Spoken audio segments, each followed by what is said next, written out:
What happens when the man you just disrespected turns out to be your boss's boss? It was just past 6:30 p.m. when Reuben Ellington pulled off Loop 101 and into the shaded driveway of the Sierra Mare Resort in Scottsdale, Arizona. The sun hadn't cooled down one bit despite the early evening hour. The pavement shimmered with leftover heat, and the mountains in the distance were dyed orange and pink, like someone had brushed the sky with watercolor. Reuben reached for the gear shift, put the car in park, and let out a slow breath. In the back seat, his 9-year-old daughter, Aubrey, had finally dozed off. Her cheek pressed against the car window, lips slightly parted. Her worn tablet had slid off her lap, showing a paused cartoon still on the screen. Reuben just sat there for a second, not moving, not thinking too hard, just taking it in. It had been a long drive from San Diego, 6 hours, counting the gas stops and a couple fast food bathroom breaks.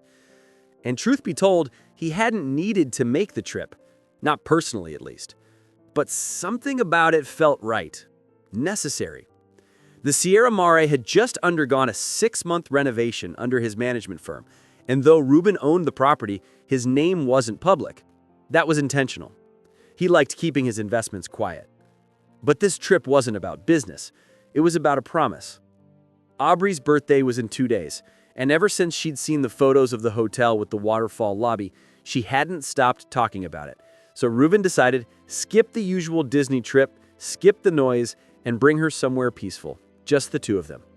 He looked at her in the rearview mirror. "Hey, baby girl," he said softly, tapping the steering wheel. Aubrey stirred, blinking her eyes open. "Are we here?" Reuben smiled. "We're here." She perked up, stretching in her seat. "Can we swim tonight?" "Let's check in first, then see about that pool." He opened the door, stepping out into the dry heat. His knees cracked a little, a reminder of his time overseas. The kind of reminder that doesn't go away with age or comfort. He walked around to open Aubrey's door. She climbed out, holding her pink backpack like it was made of glass. Reuben didn't look like a man with wealth. He was in a navy t-shirt, cargo shorts, and some old running shoes that had seen better days. His hair was cropped close, his face clean-shaven, and his skin carried the shade of someone used to sunlight and discipline. Years in the Marines will do that to a man. But he wasn't here to be recognized. He was here to rest. He took Aubrey's small suitcase from the trunk and walked toward the front entrance with her hand in his. The lobby of the Sierra Mare was cool and smelled faintly of lavender and cedar. The sound of the cascading indoor waterfall filled the background, just like in the pictures. Aubrey's eyes lit up.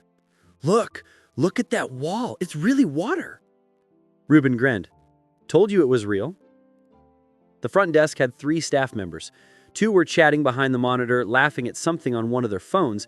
The third, a sharply dressed young woman with dark lipstick and a name tag that read Mackenzie, looked up from her monitor as they approached. Reuben gave a nod and a polite smile. "Evening. Checking in. Name's Reuben Ellington. Should be under Ellington Travel Partners."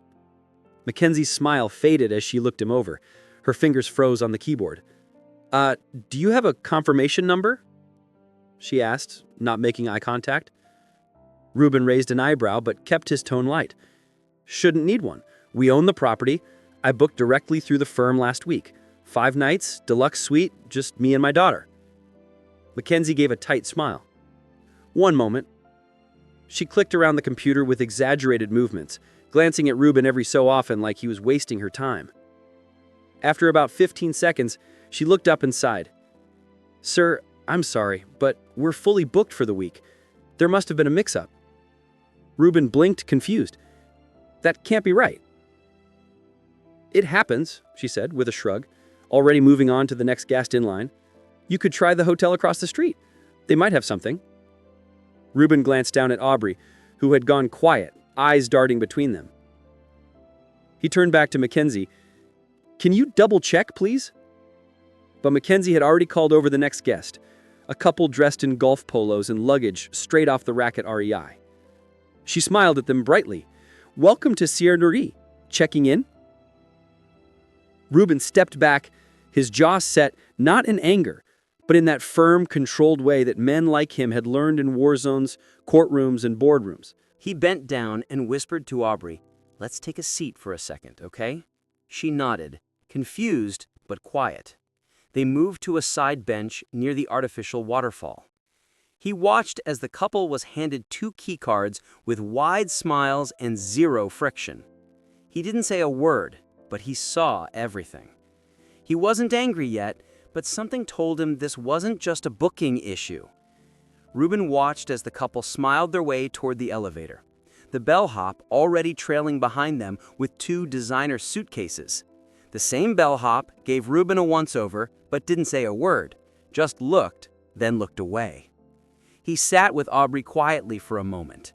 She kicked her legs against the bench, hugging her backpack. "Daddy?" she said softly. "Did they forget our room?" He forced a smile. "I don't think they forgot. I think someone just didn't want to look." Her eyes didn't leave his. Kind of," he said. "But the disguise isn't on me."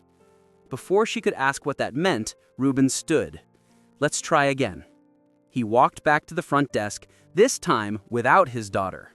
Mackenzie had just finished checking in another pair of guests, older gentlemen in polos, who were chatting about tea times and drink tickets. "Excuse me," Ruben said calmly. Mackenzie sighed. "Sir, I told you." "I heard you," he interrupted. "But I need you to do one thing for me. Type in the name Ellington Travel Partners and check the reservations under that file." Mackenzie hesitated, her fingers hovering above the keyboard. "Look, I already checked." And Ruben didn't raise his voice. He didn't scowl. He simply leaned forward and said, "Please." There was a shift, a slight one, but it was there. Her eyes narrowed just a bit. Her shoulders stiffened. Still, she clicked. She typed, scrolled, paused. For a flash, just a second, her face changed. A flicker of recognition. Then it vanished. "Nope," she said quickly, clicking out of the screen. "Nothing. Like I said, we're full. I'm sorry." Ruben watched her. He said nothing, nodded once, then stepped aside. From a chair in the corner, Aubrey watched her dad walk slowly toward the lounge area, past the front desk. He didn't look mad. He looked like someone collecting information, quiet, focused. He found a seat near a large indoor planter and pulled out his phone. A few taps and a call connected. "Lisa?" "Yeah, it's Ruben. I'm at Sierra Mare with Aubrey." Pause. "No, not yet. I was just told the hotel's full." Pause. "Yes, I'm aware of the irony." He chuckled once, but it didn't reach his eyes. "Can you have someone confirm the booking file on your end?" "Yes, under the usual. I don't want anything special. Just check. I'll wait." He hung up and leaned back. Aubrey had come to sit beside him now, resting her head on his arm. "Daddy," she whispered, "are we going to have to sleep in the car?" He looked at her. That question hit differently, not because they couldn't afford better, but because he remembered what it was like when that was the only option. "No, sweet pea, we're not." He kissed the top of her head. Just then, his phone buzzed. One message, then another, both from Lisa. "Confirmed. Your suite then in the system. Booked under Ellington Travel. 5 nights, deluxe suite. They definitely have it. Want me to call the GM?" He stared at the screen, then at the front desk. "No," he replied. "Let's give them one more chance." He stood again, phone still in hand, and walked back toward the counter. This time, a different staffer, a tall man in a beige blazer, around 30, thin mustache, name tag, Calvin, stepped forward. "Good evening, sir. How can I help you?" Ruben gave him a look. Not aggressive, just direct. "Hi, I've been trying to check in. My booking's under Ellington Travel Partners, room 314. Calvin nodded and started typing. Mackenzie, standing nearby, suddenly grew quiet. After a few seconds, Calvin blinked and looked back up. "Huh? You're right, it's here. 5 nights, deluxe suite. My apologies, Mr. Ellington." He didn't even flinch at the name, but Mackenzie, she flinched. Just a little.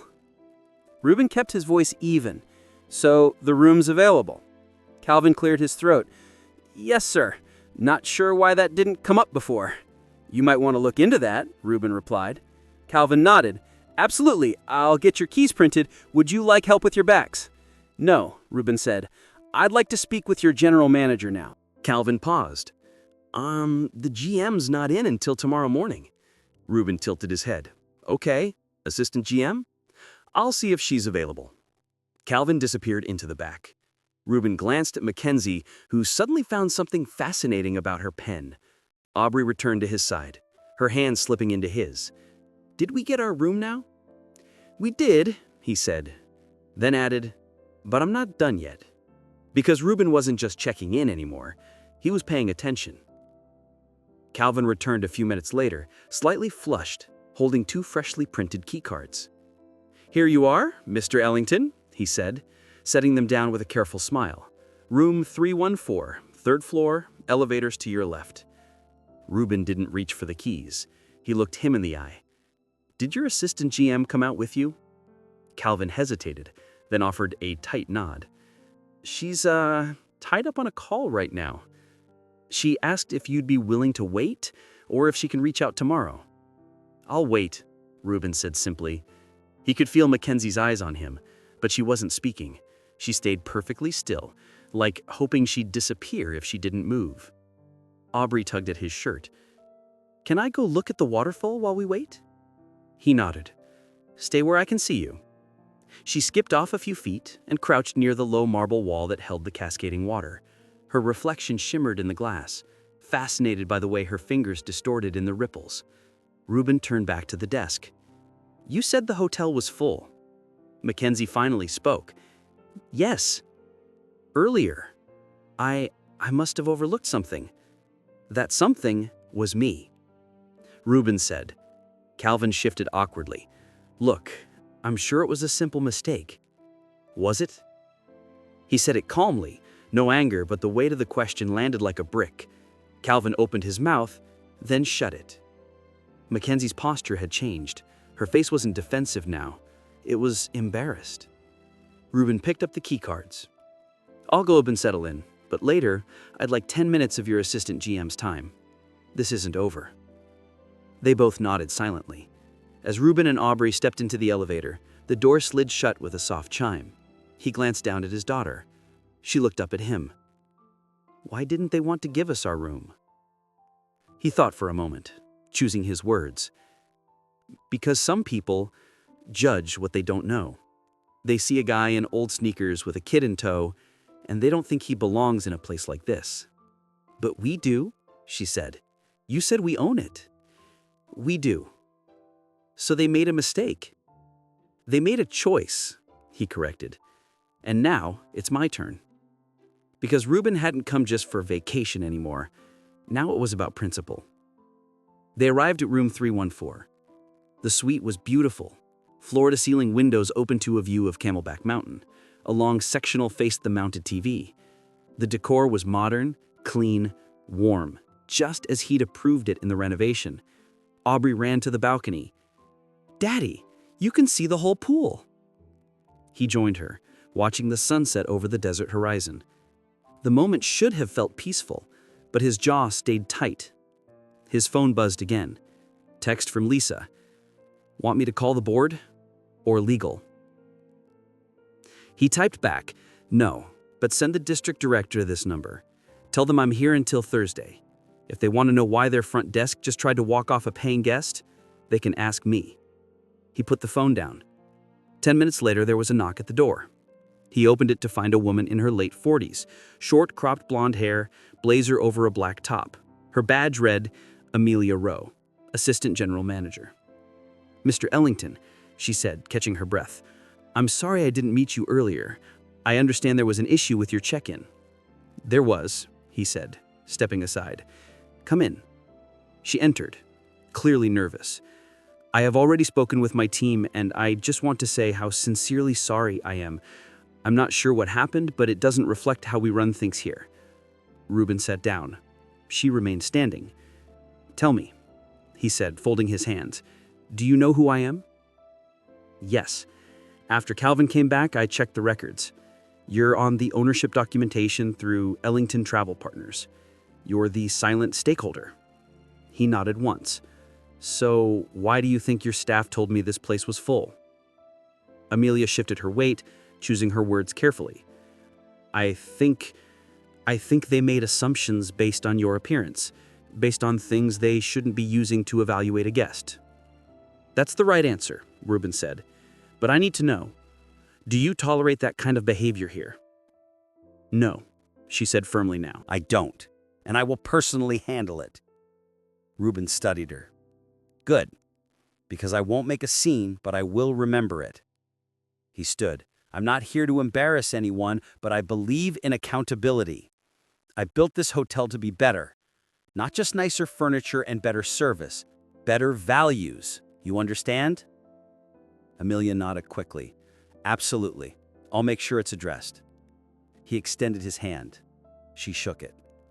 Thank you for your time, he said.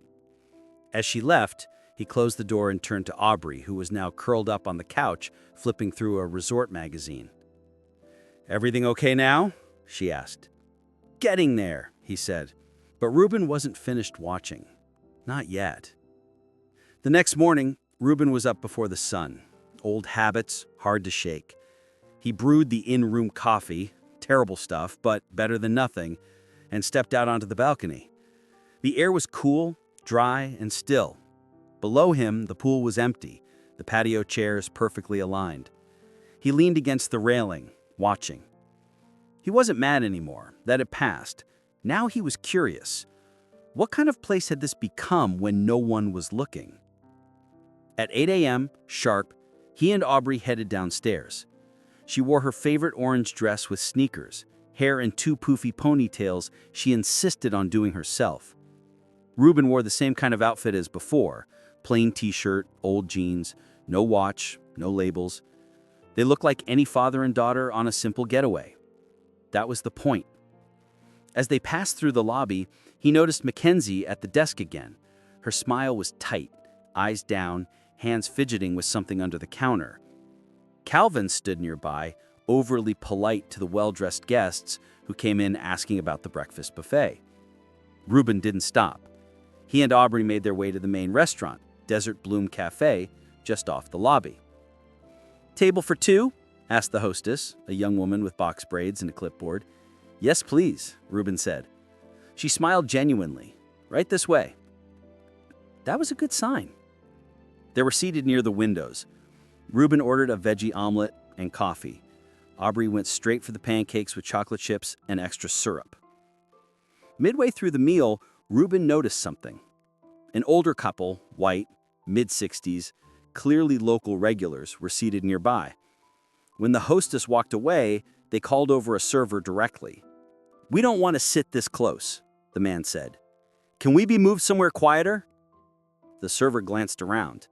The only nearby table was next to Reuben and Aubrey. She hesitated. The woman chimed in. We'd prefer to be away from all the activity. The word activity hung in the air. The man looked straight at Reuben when he said it. Reuben said nothing. The hostess, the same young woman who'd seated them, approached quietly a few minutes later. Everything okay over here? Reuben smiled. We're good, thanks. She lowered her voice a little. I just wanted to say I saw that, and I'm sorry. That couple's known to be a bit sensitive. Reuben looked up at her.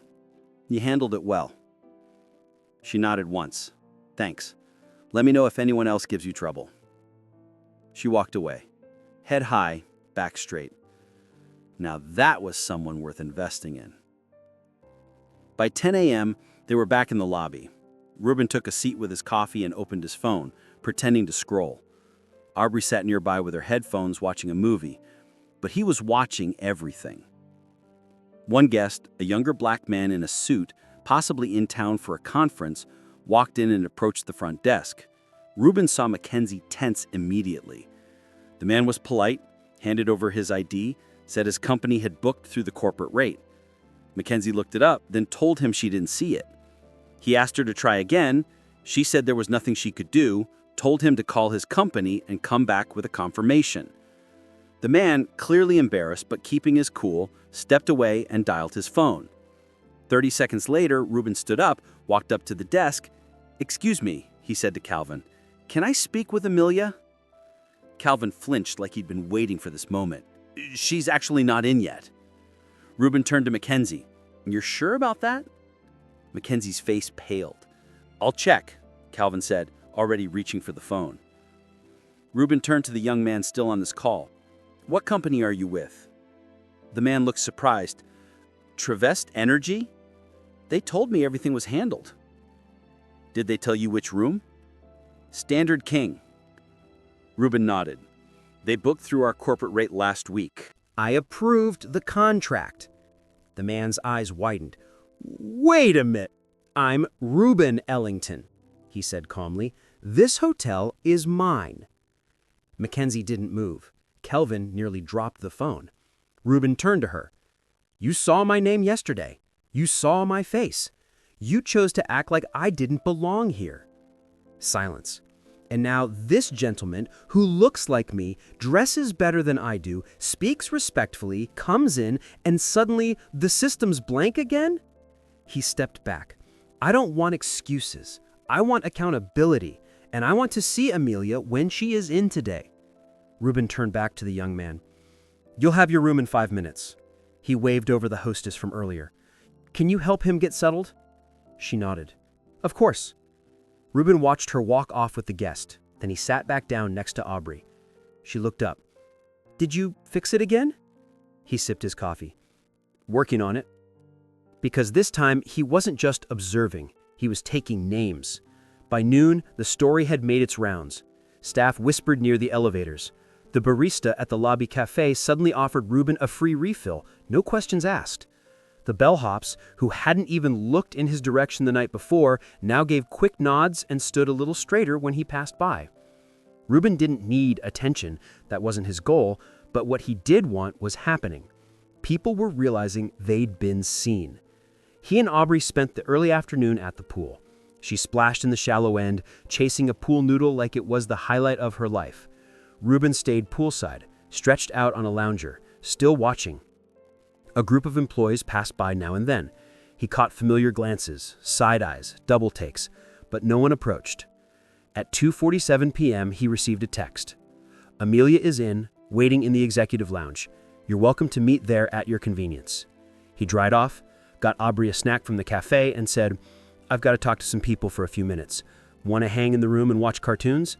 She nodded, mouth full of fruit snacks. He walked into the lounge, which was empty except for Amelia and one other man, white, bald, mid-50s, suit with no tie, name tag clipped to his breast pocket. Gordon Presley, regional director.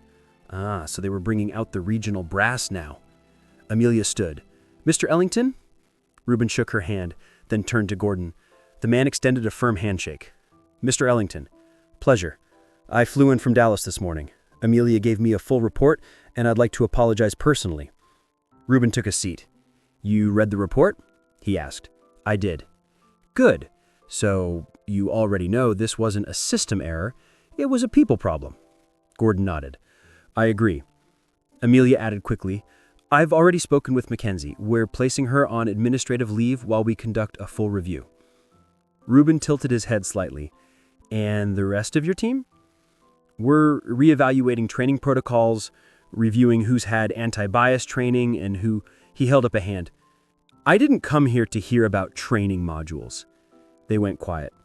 "I came here because this property matters to me.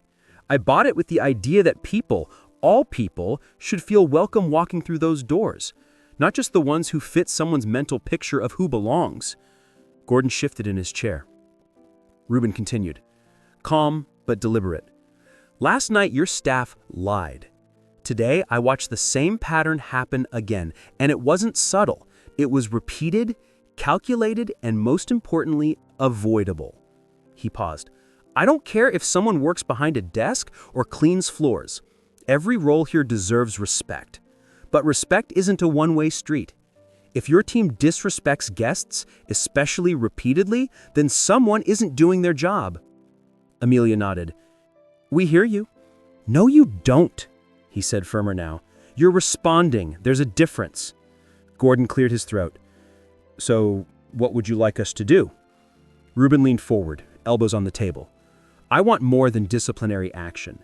I want you to use this as a case study, something real, something your staff can't ignore. Not a module, not a slide deck, a meeting with names, details, consequences.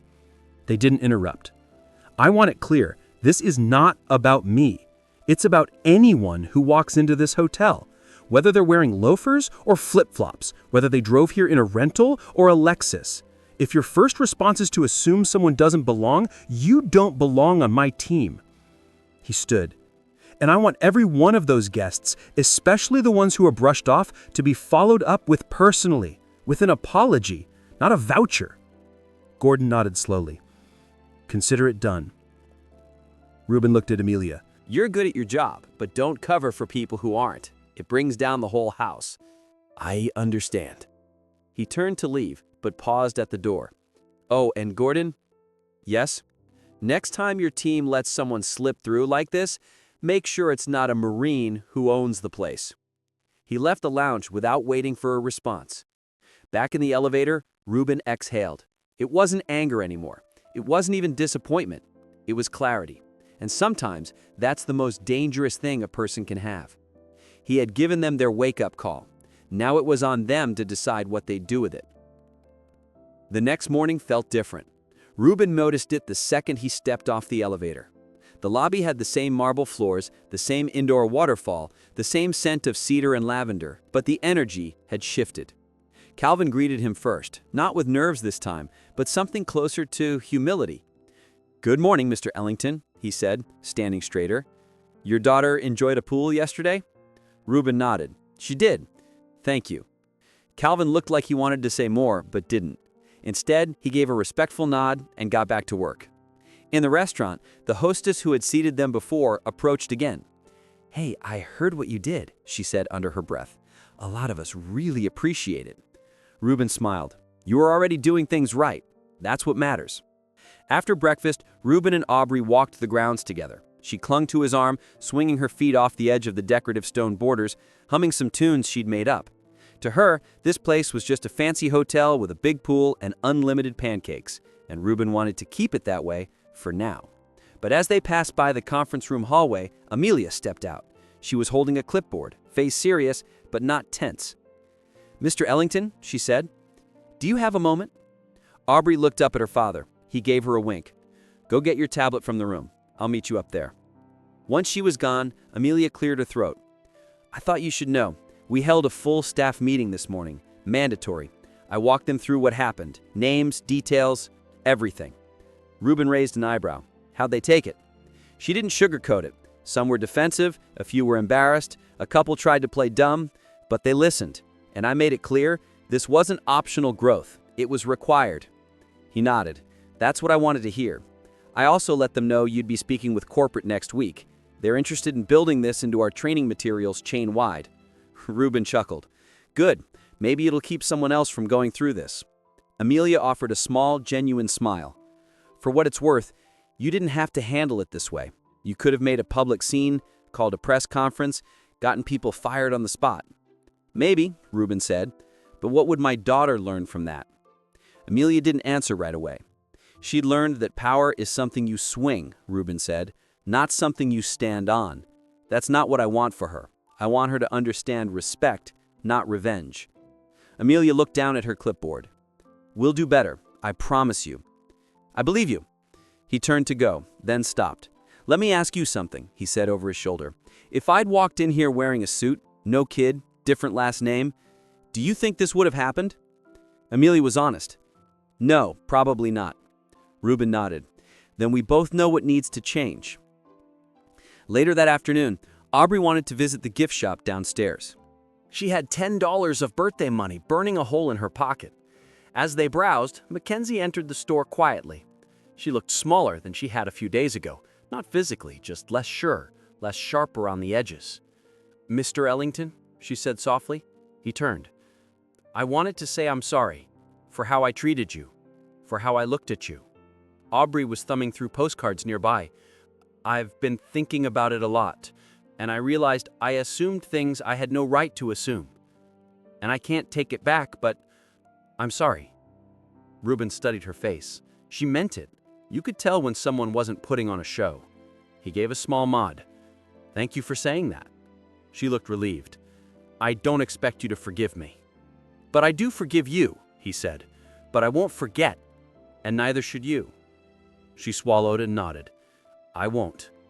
As she walked away, Aubrey ran up holding a stuffed javelina toy. "Daddy, can I get this?" He chuckled. "What is that?" "It's a desert pig." He held out her $10 bill. "It's all yours, boss." They spent the rest of the trip enjoying themselves. Pool days, room service, movies before bed. And for the first time in a long time, Reuben felt like he wasn't just fixing things, he was building something. On their final morning, as they loaded up the car, Calvin came outside with 2 cold water bottles and a paper bag. "Just a little road snack for you and your daughter," he said. "Muffins from the kitchen, no charge." Reuben accepted it. "Thank you." "We won't forget the lesson, sir." "I hope not." He buckled Aubrey into the back seat, gave her a kiss on the forehead, and slid into the driver's seat. As they pulled away from the Sierra Madre, Aubrey said, "Daddy?" "Yeah? You're like a secret superhero." He smiled. "Nah, just your dad." Because sometimes the biggest power move is walking away with your head high and your hands clean. Don't judge people by what they wear, how they look, or what you think they can afford. Respect is free to give and costly to ignore. If this story made you think twice about the way we treat people based on first impressions, share it. Maybe someone who needs to hear it will see it at the right time. And if you've ever been on the other side of that front desk, stay patient. You never know who's watching.